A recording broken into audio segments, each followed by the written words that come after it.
Hi guys, mga kamunggay. Now mag-travel man mi og almost 2.5 hours. So we need extension cord for the EV. So we palit mi. We bought some ubay-ubay nga mga gamit, wire, this one, box. This one is the most important. Saan siya? And also the wire. Right. Basado ang nasa kuhan. Gauge ninyo, mapalit mo ito sa duha lang ka piraso pero number 14. Basado sa imong resibo sa imong ipamalit daw. Kung ipamalit, Eagle na brand, this one. Triple 3-wire polarized single. Ang kosan is 300 pesos. Except Patel, brown. This one is 20 amps. So, ang atong EV is around 16 amps man. Enough to hold the load sa kuryente, for the electric. And then the second one is this one, wire, no? It's the Royal Cord 3.5 mm 2 block. So this one is number 12. Para dili ka ma-short sa load kay ang atong gina-charge, yung gina-charge natin is electric vehicle, and hindi siya ordinary nga vehicle, no? Kay nanglaman sa kuryente.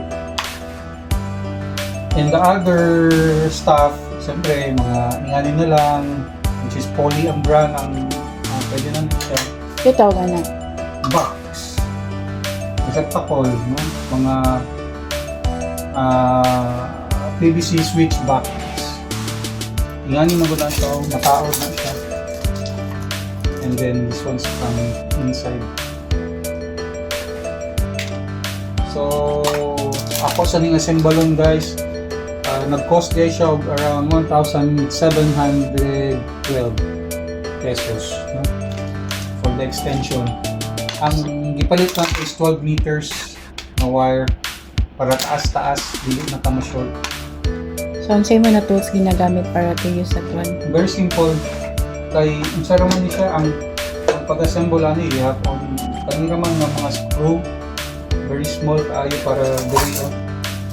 And nagon sa kog twist na the Swiss knife na para lang cut lang aning wire. So di makaya, I'll use the bigger knife. So niya na lang. Update mo later. Update na pa ang Sa outcome. Yep. So that's it.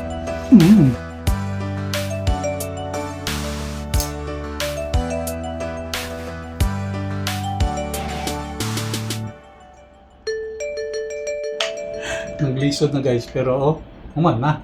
Pugi kayo. Karon ang next kani. Actually, backstory, dugay na ni siya ga-assemble pod og mga extension tawag na, extension wires Extension to the balay. sa mga ordinary lang gud na mo usage sa balay. So karon ang iyahang project is extension wire for the EV, which is another level. Para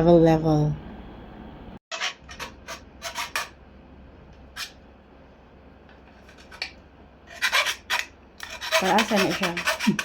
Isulod na ko ang wire. Ana. Para gwapo tanawon. Sulod na siya. Good na. Para nindot lang. Ako i-circle. So, ito guys. Ito na yung finished product. 20 amps na plug. Pang 20 amps din na wire. 20 amps na outlet. So,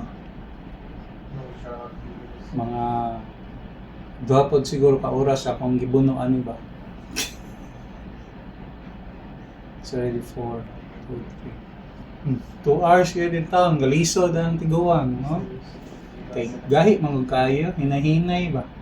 Nahinay para pogi. Ayan. Quality ba guys? Ready na for For travel. travel expedition. Ato mi sa Galaxy. Pero Samsung sa Brisa. That's it, guys.